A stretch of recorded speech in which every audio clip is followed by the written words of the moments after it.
Assalamualaikum warahmatullahi wabarakatuh.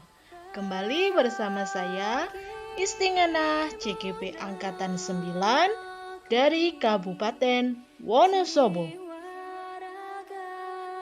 Video kali ini adalah tentang koneksi antar materi pada modul 2.1, yaitu tentang pembelajaran berdiferensiasi. Apa itu pembelajaran berdiferensiasi?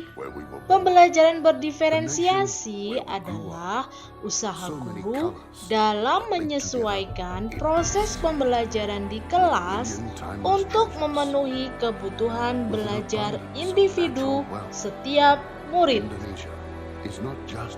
Pembelajaran berdiferensiasi adalah keputusan masuk akal atau common sense yang dibuat oleh guru yang berorientasi kepada kebutuhan murid dengan pembelajaran yang memberi keleluasaan pada siswa untuk meningkatkan potensi dirinya sesuai dengan kesiapan belajar, minat, dan profil belajar siswa tersebut.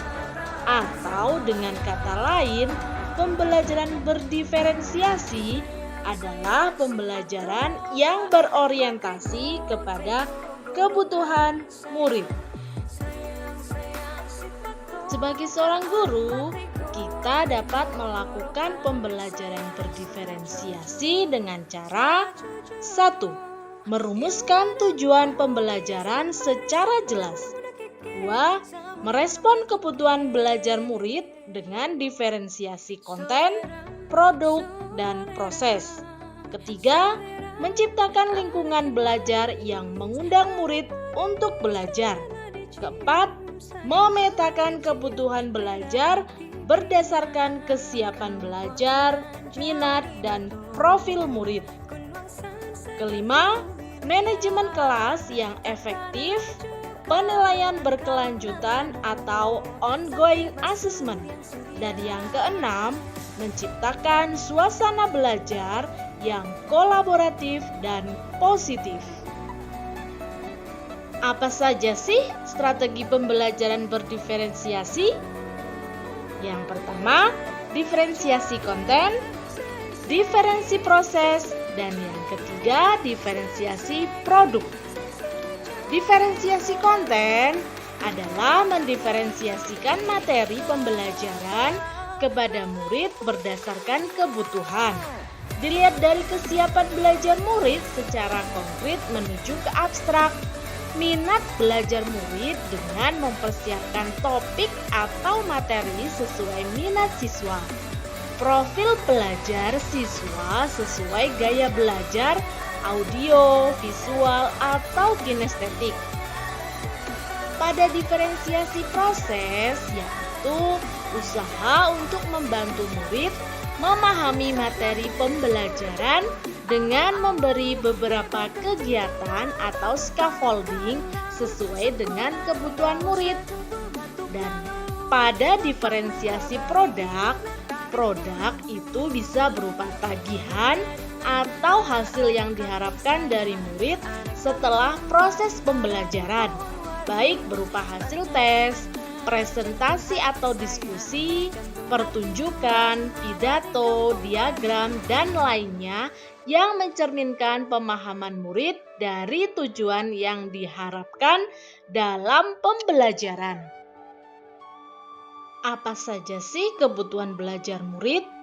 Yang pertama adalah kesiapan belajar murid atau readiness. Kesiapan belajar murid mengacu pada tingkat pengetahuan awal dan pemahaman mereka. Sebagai seorang guru perlu menilai di mana murid berada dalam kurikulum dan bagaimana mereka siap untuk belajar materi baru. Yang kedua adalah minat murid. Minat adalah salah satu faktor penting yang memotivasi murid untuk terlibat dalam pembelajaran. Guru perlu memahami minat individu murid dan mengintegrasikannya ke dalam pembelajaran. Kebutuhan yang ketiga adalah profil belajar murid. Profil belajar murid mencakup berbagai faktor seperti budaya, gaya belajar, kecerdasan majemuk, dan lain-lain. Profil belajar ini mempengaruhi cara murid memahami dan berinteraksi dengan materi pembelajaran.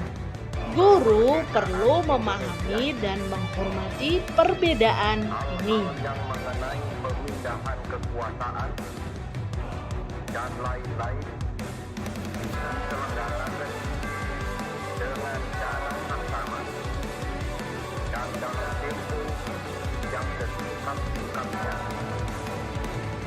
Jakarta, 17 Agustus 1945, atas nama bangsa Indonesia, Soekarno Hatta.